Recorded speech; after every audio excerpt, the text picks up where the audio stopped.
టాలీవుడ్ దిగ్గజ నటులు నందమూరి తారక రామారావు గారికి తెలుగు ప్రేక్షకుల్లో ఎలాంటి ఇమేజ్ ఉందో ప్రత్యేకంగా చెప్పాల్సిన అవసరం లేదు. ఎంతో మంది హృదయాల్లో దైవంగా గూడు కట్టుకున్న ఎన్టీఆర్ గారు సినిమాలతోనే కాదు రాజకీయాలతోనూ తిరుగులేని ఖ్యాతిని సంపాదించుకున్నారు. ఎన్టీఆర్ గారు లక్షలాది మంది కుటుంబాలకు అండగా నిలిచారు. ఇప్పటికీ లక్షలాది మంది కుటుంబాలు ఆయన ప్రవేశపెట్టిన పథకాల ద్వారా లబ్ధి పొందుతున్నారంటే అప్పట్లో ఆయన ఎంత గొప్ప పాలన చేశారో అర్థం చేసుకోవచ్చు. ఇప్పటికీ ఆయన నటుడిగా చేసిన ఎన్నో పాత్రలు, చెప్పిన డైలాగులు ప్రజలు గుర్తు చేసుకుంటూనే ఉంటారు.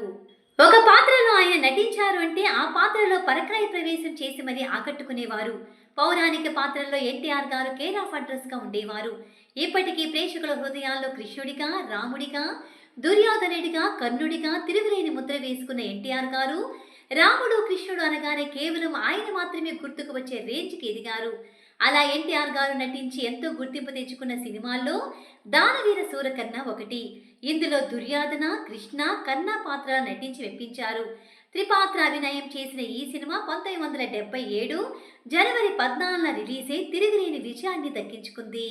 రామకృష్ణ సినీ వీడియోస్ పై స్వయంగా ఎన్టీఆర్ గారు దర్శక నిర్మాతగా వ్యవహరించారు. ఇక కొడుకులు హరికృష్ణ గారు, బాలకృష్ణ గారు ఈ సినిమాలో భాగమయ్యారు.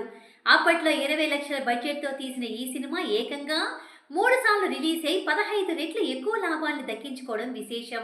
అప్పట్లోనే 3 కోట్లకు పైగా నెట్ కలెక్షన్స్ ను కొల్లగొట్టి రికార్డు క్రియేట్ చేసింది.